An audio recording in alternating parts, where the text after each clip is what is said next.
Hello everyone, and thanks for joining us for today's workshop, which topic will be, Does my child have depression?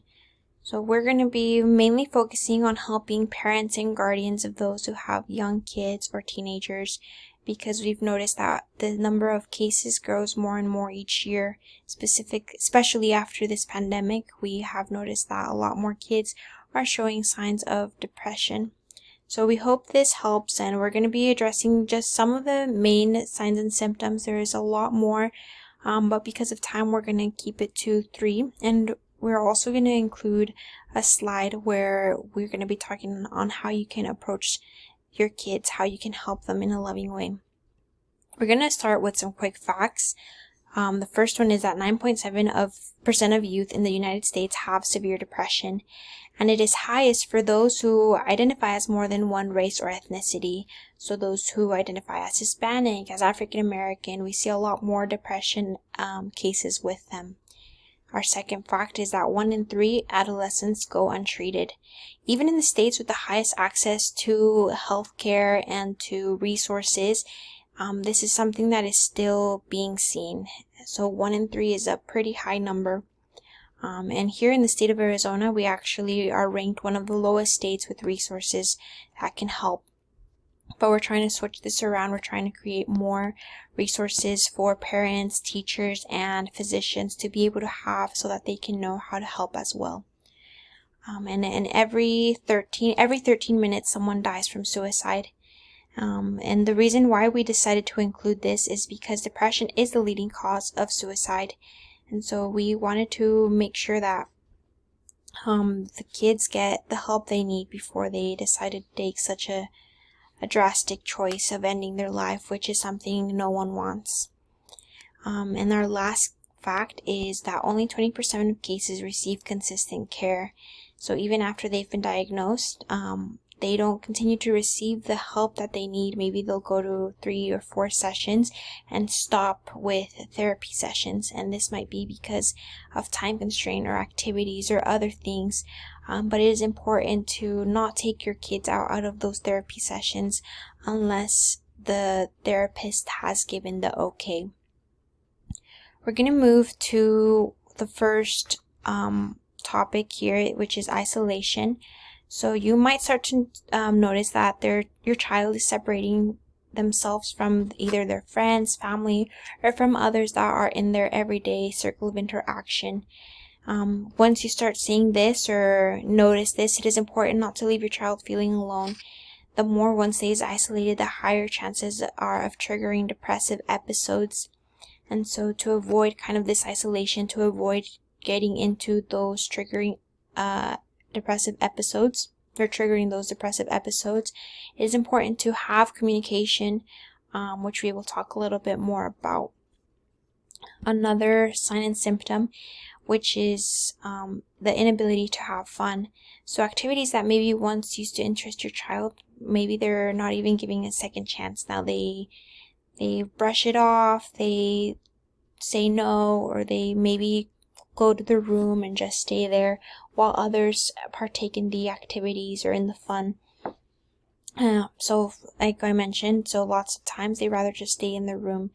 You will start noticing with this as well that they will start sleeping maybe a lot more, that their sleep schedule is changing. This is also one of the major signs and symptoms to look out for, is their sleeping schedule. And also you will see it because it will reflect in their countenance. So this is another way to address or to look at some of those symptoms. And feelings of nobody likes me. In school, they might start feeling that nobody likes them. That even their closest friends don't want to be around them anymore, or they don't want to be their friend. And so once these thoughts keep coming in, it'll be harder for them to keep those existing relationships and even harder to make new ones. And it's actually recommended for parents to be able to maybe contact one of their child's closest friends to maybe not release information like, my son is going through depression right now, but just say like, hey, so and so would really just love to hear a message from you or receive a message from you. And something as simple as a message can really help.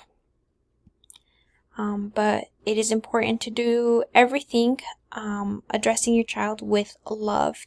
That's why we have it in capital letters. So approach your child in a non-threatening way. It is important for your child to feel loved by everyone else in the family, and to talk with them and see what they're comfortable with other members in the family knowing. So this is very important, and actually I totally agree with this.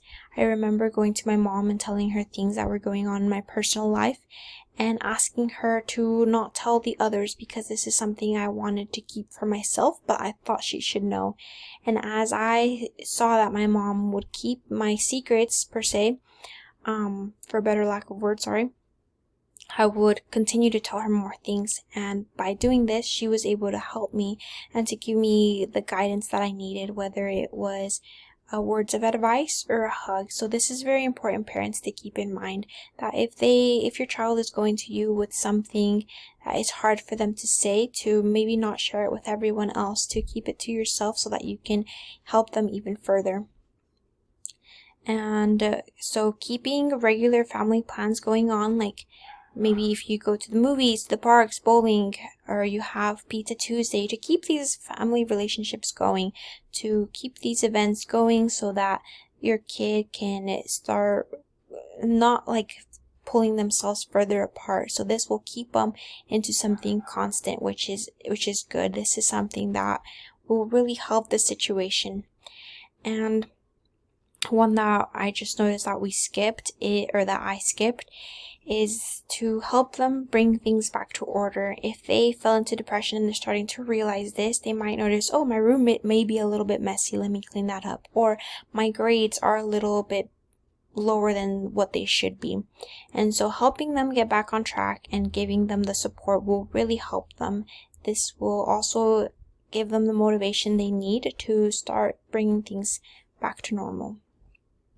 But there's not enough time for everything. Like we said, there's more signs and symptoms. So if you think your child has depression, but maybe you see that they don't have, that they're still maybe joining family activities, or that they're not pulling themselves away, this is a total possibility. So depression is different for everyone, but we just thought we'd share some with you that are most common. But if you would like more information, more signs and symptoms, feel free to go to our webpage, which is adolescencedepression.gov. And then you can also find us on Facebook and Instagram under the name Adolescents with Depression. Or you can call our phone number, which is 801-698-0554. And here you can speak to a representative to be able to find local therapists in your area or for more information. Thank you everyone for joining us in our workshop today. We hope that this information was beneficial to you and to your family. If you have any other questions, feel free to reach out like we've mentioned, and stick around for a survey, which will be just a couple of questions at the end of the workshop. Thank you.